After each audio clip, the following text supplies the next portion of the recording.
George Michael and Elton John did it, Paul McCartney and Michael Jackson did it, and Kenny Rogers and Dolly Parton did it.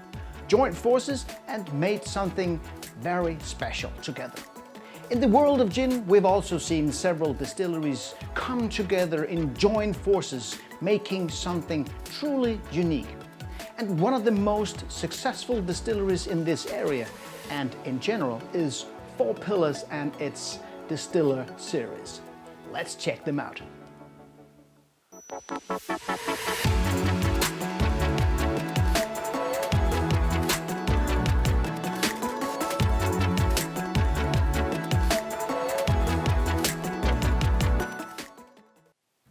Hi guys, or should I say g'day mates. Welcome to another episode of High on Gin. The Australian distillery, Four Pillars Distillery, is among the absolute best when it comes to gin. Boy, do they know how to make gin, and boy, do they know to use the truly unique botanicals that Australia has to offer. These guys have won, almost every prize worth winning since their start in 2013. But the most impressive achievement is undoubtedly the more than 500,000 bottles that they now sell each year. And the numbers are just going up, up, up. We, the gin consumers, really love Four Pillars gin. Four Pillars does different kinds of series of gin. They do the regular series, I think it's called the Hero series, and that includes gin like the Rare Dry Gin and the Navy Strength Gin. They do several limited editions like the Sticky Carpet Gin.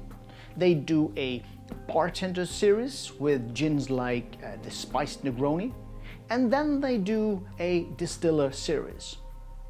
And in this episode, I'm gonna take a closer look at the latest versions of the 3 current gins in this Distiller series. And this one is done with Kyoto Distillery in Japan. But before I look and not least taste this one, let's just give the 2 previous versions a short introduction. The first one here, this one was the one that actually started this whole series here. It was done in cooperation with Santamania, Distilleria Urbana in 2016. And the corporation was formed more or less by accident when a Twitter conversation between the 2 distilleries evolved about the similarities between Four Pillars still called Vilma and Santamania still called Vera. And you know what? One thing just led to another, and 1 year later, they started a joint project. And the decision was to incorporate some of the more exotic and unique Australian botanicals. Botanicals like lemon myrtle, anise myrtle, Tasmanian pepperleaf, and some of the more savory Mediterranean flowers like Seville orange peel, Spanish Conicabra olives, fresh rosemary, and almonds. And the gin here uses a natural grape-based spirits made with Tempranillo grapes that Santamania uses for their gins. And of course it has this very solid base of juniper. The result is this one, Cousin Vera's gin. Four Pillars calls it a Yarra Valley styled Spanish gin. And this gin here, it comes in 2 different bottles, one from Four Pillars like this one here, and one from Santamania. It's the same gin, so only the bottles are different, just so you know. The second edition was done 3 years later with another one of my very big gin heroes, Jon Hillgren at Hernö Gin, that is located in the northern parts of Sweden. For this Sweden meets Australia collaboration, they distilled with juniper, well, of course, and then they used coriander seeds, meadow sweets, and some fresh lemons that really represents Hernö. and then they used river mint, roasted wattle seed, strawberry gum, and lemon myrtle. That really represents 4 pillars. This one here, the Dry Island Gin, as it's called, has these amazing, very beautiful citrus notes and this very lovely floral cut grass kind of character.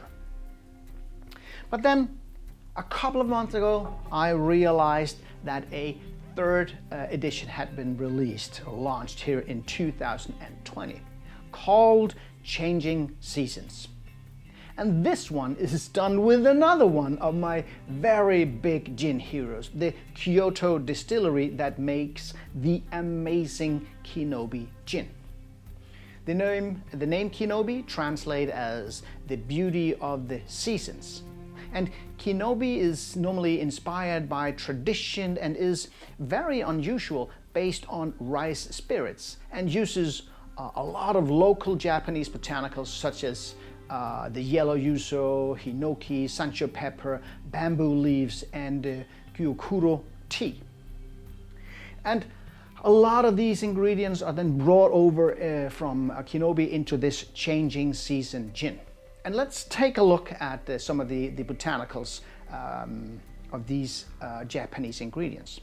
First of all, there is yuzu, and if you don't know yuzu, it's a super aromatic citrus fruit that for many years was relatively unknown, at least here in Denmark, but has gained a lot of attention, and that we see in more and more products, and we even see them fresh now and then in stores. There is hinoki, which is a Japanese cypress that contains aromas like alpha-pinene and borneols, like the juniper berry, and therefore provides both a piney and woody note. The gyokuro tea is one of the most sought after and luxurious type of green teas from Japan. And it's one of the most expensive type of Japanese tea. And it's the sweetness of the gyokuro tea that is the reason why so many people really love it that much. It has this very rich and multi-layered flavor that is unlike any other kind of green tea. It's also known as the umami tea and should bring additional depth with its high content of rich antioxidants and mineral content. 4 pillars brought botanicals like the kwandong. It's an edible desert fruit that is part of the sandalwood family, and that brings this kind of sweet, tangy, and light tartness with it. And they brought in the desert lime that gives a sharp and these higher citrus notes. And then they probably brought in more botanicals that they haven't revealed. And of course, the heart of the gin is this very dense taste of juniper berry. And normally the 4 pillars uses juniper berries from Macedonia. If we smell it, wow, it's amazing. In the nose you get the finest green and citrus notes. You have these fine and super delicate pine needles that, tingles along with the aromatic citrus notes and has this, carried on this soft alcohol. Wow.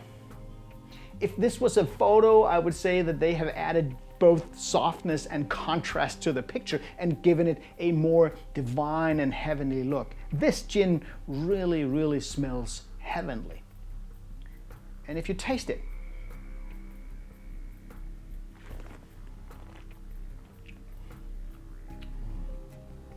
wow.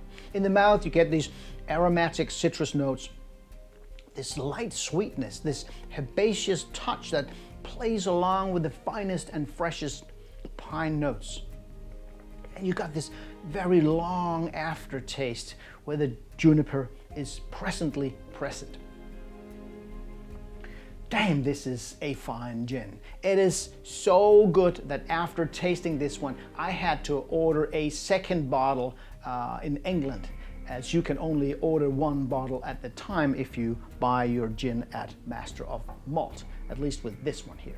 And I'm serving this one when I do a gin and tonic. I'm serving this with a Mediterranean tonic and a very tiny piece of lemon zest to kind of balance the sweetness in the tonic here.